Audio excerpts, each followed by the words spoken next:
Yes. Hyderabad మాకు ఇచ్చన్న విడగొట్టండి, లేకపోతే సమానంగానే విడగొట్టండి అన్నాం. ఓన్లీ హైదరాబాద్ మీదే పట్టుబట్టాం. Yes. ఇప్పుడు రేపొద్దున రాయలసీమలో యాక్స్టీసన్ రాదని గ్యారంటీ ఏం చెప్పండి? ఇప్పటికే వాళ్ళు అక్కడి నుంచి అన్ని తరలిస్తుంటే వాళ్ళు బాధపడుతున్నారు వాళ్ళు. బాధపడటం సార్, రేపొద్దున ఆ ప్రాంతం అంటే అన్యాయం అన్యప్రాంతం అయిపోద్ది కదా. అవును. సో ఉన్నటువంటి ఉద్యోగాల కోసం మీరు ఇప్పుడే పక్కనడికి సెంటు భూమి ఇవ్వడానికి ఒప్పుకోవట్లా. ఎస్. అమరావతి అంటే ఇది మా రాజధాని, అసలు మేము తప్ప ఇక్కడ ఎవడో ఉండకూడదు అనే దాంట్లో ఇక్కడ సెంటు వస్తే సెంటు కంపు కొట్టిద్ది, అయినా విజయవాడకి ఎక్కడ భూమి లేనిది, దుగ్గిరాలకి ఎక్కడ భూమి లేనిది అని చెప్పి ఉన్నాయి కూడా క్యాన్సిల్ చేసిన పరిస్థితి. మరి అది కదా వద్దంటుంది. అది మాకు అమరావతి మీద ఎటువంటి వివక్ష లేదు సార్. అమరావతి ఎలా ఉండాలో మిగిలిన ప్రాంతాలు కూడా అలానే అభివృద్ధి చెందాలని కోరుకుంటున్నాం. ఓకే. కానీ మీరు మభ్యపెట్టేసి అన్నీ ఇక్కడికి వచ్చేసినాయి, మొత్తం అసలు ఏదో భూతలో స్వర్గం అయిపోతుంది అని మభ్యపెట్టే కార్యక్రమాలు చేయొద్దు దయచేసి అంటున్నాం. ఎందుకంటే సాధ్యమయ్యే పనులు చేయండి. ప్రజల్ని ఆకాశంలో నిలబెట్టేసి అసలు మొత్తం అద్భుతంగా ఉంది చూడండి అని గ్రాఫిక్స్ వేసి చూపిస్తే చివరికి ఆ గ్రాఫిక్సే మిగులుతాయి. టీసీఎస్ లాంటి కంపెనీలు వైజాగ్కే వస్తాయన్నాయా, అమరావతికి వస్తానని చెప్పలేదు అవి? రావు. ఎందుకు వస్తాయి సార్? ఏముందని అమరావతిలో రావడానికి? ఆంధ్రప్రదేశ్కి ఎప్పటికైనా భవిష్యత్ రాజధాని విశాఖపట్నమే. ఫైనాన్షియల్ డిస్ట్రిక్ట్గా విశాఖపట్నం ఉంటుందని చెప్పి మాట్లాడుతాం తెలుగుదేశం పార్టీ కూడా. ఇప్పుడు మీరు ఢిల్లీ ముంబై కంపేర్ చేస్తే ముంబై ఈరోజు ఎట్లా ఉంటుందో, అఫీషియల్ రాజధాని ఢిల్లీ అయినా కూడా, బట్ రేపు పొద్దున వీళ్ళు రాజధానిగా అమరావతిని ఫిక్స్ చేసి పెట్టి చేసిన విశాఖపట్నమే భవిష్యత్ నగరం ఆంధ్రప్రదేశ్కి. ఆల్రెడీ అన్ని మార్గాలు ఉన్నాయి, రోడ్డు మార్గం, రైల్వే మార్గం, జల మార్గం, వాయు మార్గం. సో 25 లక్షల మందికి పైగా పబ్లిక్ ఉన్నారు, ఒక మెట్రోపాలిటన్ కల్చర్ ఉంది. సో అన్ని రకాలుగా మనం ఒక 5,000 10,000 కోట్లు పెడితే ఇంకా అద్భుతంగా తయారైద్ది. తక్కువలో మంచిగా చేసుకుందామని మేము చెబితే 50,000 కోట్లు అప్పు తేవాలి, దీన్ని ఇక్కడ 9 నగరాలు కట్టాలి, ఉన్నటువంటి రియల్ ఎస్టేట్ ఫ్లాట్లు వేసి అమ్మేసేయాలి, రియల్ ఎస్టేట్ ఏజెంట్ లాగా బిహేవ్ చేస్తుంటే ముఖ్యమంత్రి. సో ఇవన్నీ సాధ్యపడేవి కాదు. 2014 to 2019 ఎలా మమ్మల్ని అందరినీ భూతల స్వర్గంలో పెట్టారో, స్పెషల్ రైల్వే జోన్ ఏఐతో భూతల స్వర్గంలో పెడతాడు అంతే, పెద్ద తేడా ఏమి ఉండదు. అమరావతికి రైలు వచ్చింది, అమరావతికి ఇదేంటి ఎయిర్పోర్ట్ వచ్చేస్తుంది, అమరావతికి సముద్రం వస్తుంది అంటాడు రేపు పొద్దున. స్పెషల్ స్టేటస్ తీసుకురావడం అనేది పక్కన పడిపోయింది. ఇప్పుడు ఒక విషయం మాట్లాడాలి. వైజాగ్ రైల్వే జోన్ తీసుకొస్తా ఉన్నారు, అది కొంచెం కార్యరూపం దాల్చే అవకాశం కనిపిస్తోంది, కాదనంటారా? కార్యరూపం దాల్చాలని కోరుకుంటున్నాం మేము. వాళ్ళు మంచి పని చేస్తే ఈ రోజు కూడా మేము దాని మీద విమర్శ చేయం. కానీ మీరు కూటమి ప్రభుత్వం అంటే మీరున్నారు, మేము ఎప్పుడు బీజేపీతో మేము అలయన్స్ అయ్యి లేము, ఏ ప్రభుత్వంలో మేము భాగస్వామిగా లేము, మీరు భాగస్వామిగా ఉన్నారు. సో మీకు సంబంధించిన ఎంపీలు ఉన్నారు, మీకు సంబంధించిన మంత్రులు ఉన్నారు అక్కడ. సో ఆ రైల్వే జోన్ అనేది తొందరగా తీసుకురండి అంటున్నాం. అది కూడా ఆ రైల్వే జోన్ అనేది వాల్తేరు డివిజన్గా ఉన్నటువంటి దాంతో కలిపి తీసుకురావాలనేది మనం కోరుతున్నాం. అంటే ఇక్కడ గుంతకల్ డివిజన్ కూడా దాంట్లో కలవాలి.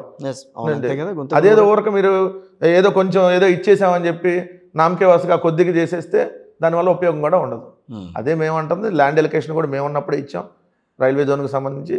సో మేము ఎంతవరకు చేయాలో అంతవరకు చేసాం. కేంద్రం కూడా సపోర్ట్ చేసినంతవరకు చేసింది, కొన్ని ఇస్తానని ఇవ్వకుండా కూడా తప్పినటువంటి మాట కూడా ఆ రోజు మనం చూసాం.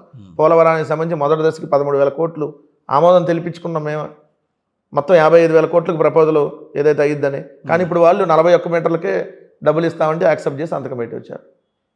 41 మీటర్లకి 45 మీటర్లు 41 మీటర్లకే యాక్సెప్ట్ చేస్తే సంతకం పెట్టి వచ్చారు. 4 మీటర్లు తగ్గిపోయింది. మరి ఇవన్నీ ప్రజలకు చెప్తుంటే ఇది రాజకీయంగా మాట్లాడే మాట, నిజంగానే 4 మీటర్లు తగ్గిందే. కేంద్రం ఆల్రెడీ పంపించింది, దాని మీద ఎంఓయూ సంతకం పెట్టి వచ్చింది. వాళ్ళు రామ్మోహన్ నాయుడు కూడా ఉన్నాడు క్యాబినెట్లో. సో మేము ఎంతవరకే డబ్బులు ఇస్తామన్నాయి అంటే 41 మీటర్ల వరకే డబ్బులు ఇస్తామన్నారు వాళ్ళు. వాళ్ళు ఎందుకని దాన్ని తగ్గించి ఇస్తామని అంటున్నారు? కాస్ట్ ఎక్స్పెండిచర్ దాని మీద 55,000 కోట్లు అవుతుంది. ఇప్పటి వరకు 19,000 కోట్లు ఇచ్చారు పోలవరానికి. అంటే ఇంకా దాదాపుగా 20,000 కోట్లు 25,000 కోట్లు రావాలి. 25,000 కోట్లు రావాలి. సో 55,000 కోట్లు 20,000 కోట్లు అనుకోండి, ఆల్మోస్ట్ వచ్చింది. 19,000 కోట్లు చేయండి, ఇంకా 25,000 కోట్లు రావాలి.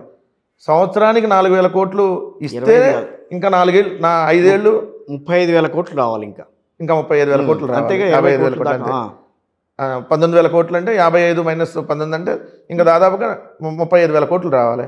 సంవత్సరానికి ఒక 5,000 కోట్లు వచ్చినా ఇంక 7 ఏళ్ళు పట్టింది. అవును. అందుకని దాన్ని కట్ చేసుకొని 41 మీటర్ల వరకే ఇస్తాం వాళ్ళని చెప్తున్నారు. దానికి యాక్సెప్ట్ చేసి సంతకం పెట్టుకొని వచ్చారు. సో ఏం చేద్దాం, వాళ్ళందరూ 164 మంది ఎమ్మెల్యేలు బలం కదా, ఇన్ని మీడియా సంస్థలు ఉన్నాయి కదా. చంద్రబాబు నాయుడు అని వీరుడు సూర్యుడు అని పొగట్టంతో సరిపోయింది కదా. ఎత్తు తగ్గించినా ఎవరు మాట్లాడరు ఆ మీడియా. ఇన్ని అరాచకాలు జరుగుతున్నా మాట్లాడరు, ఇన్ని దాడులు జరుగుతున్నా మాట్లాడరు. సో గుండె మీద చేసుకు బతుకుతున్నాడు ఆంధ్ర ప్రజలు ఈ రోజు గుండె మీద చేసుకు బతుకుతున్నారు చంద్రబాబు వచ్చిన తర్వాత అని మాట్లాడుతున్నారు. గుండె మీద చేసుకుని కాదు సార్, మద్యం బాటిల్ తీసుకొని బతుకుతున్నారని రాస్తారు రేపు పొద్దు నుంచి. ఎందుకంటే 99 రూపాయల మద్యంతో బతికేస్తున్నారని కూడా రాస్తారు వీళ్ళు. అంత దుర్మార్గం. అంటే అంత భరోసాగా ఉండగలుగుతున్నారు. చంద్రబాబు గారు వచ్చారు, మేము ఇంకా ప్రశాంతంగా నిద్రపోవచ్చు అని అనుకుంటున్నట్ట. అవును సార్, మొత్తం ప్రపంచం అంతా ఆంధ్రప్రదేశ్ వైపు చూస్తుంది ఈ మందు ఎక్కడ దొరికిద్దా అని. అంతే కదా, అంతకుమించి లేకపోతే అంట ఎట్లా ఉంటుందంటే సార్ వీళ్ళు, నేను చూశాను కొన్ని వీడియోలను. అప్పుడు 2016 ఆ సమయంలో అనుకుంటా, అమెరికా సంబంధం వద్దంటున్నారు, అమరావతి సంబంధమే కావాలని కోరుకుంటున్నారు. అమెరికా సంబంధం వద్దంటున్నారు, అసలు ఇక్కడ ఉన్న ఆంధ్రప్రదేశ్లో ఉన్నటువంటి పబ్లిక్, తెలంగాణలో ఉన్నటువంటి పబ్లిక్ కూడా అంట అమెరికా సంబంధం ఎందుకు, అసలు అమరావతి సంబంధం వస్తే చాలు అట్లా రాస్తారు వాళ్ళు. అసలు చంద్రబాబు నాయుడు వాళ్ళు ప్రచారం అట్లా ఎలా ఉండేదంటే, లోకేష్ రోజు అమెరికా వెళ్ళినప్పుడు అమెరికాలో పోటీ చేసినా మేము గెలిచేస్తాం అన్నాడు.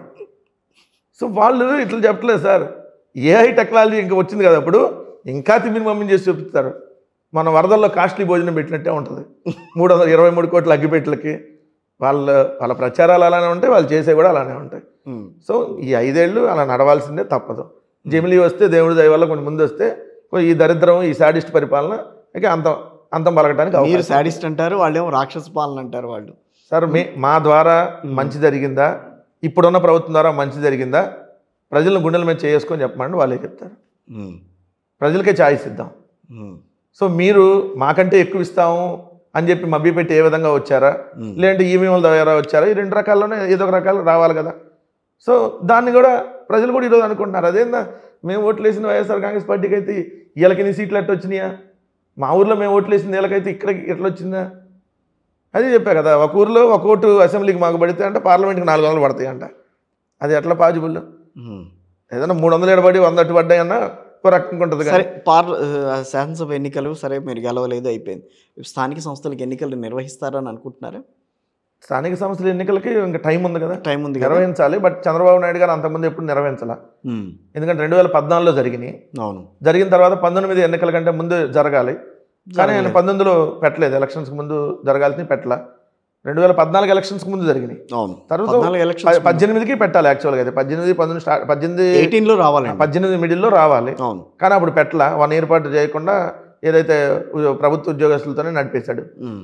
సర్పంచులకి టైము నేను ఎందుకోసం వేయాల్సి వచ్చిందంటే, ఇప్పుడు కూడా జరుపుతారా లేదా, జడ్పీటీసీలు కానీ ఎంపీటీసీలు వీళ్ళంతా కూడా మళ్ళీ టీడీపీలోకి వెళ్ళే ప్రయత్నాలు జరుగుతున్నాయి.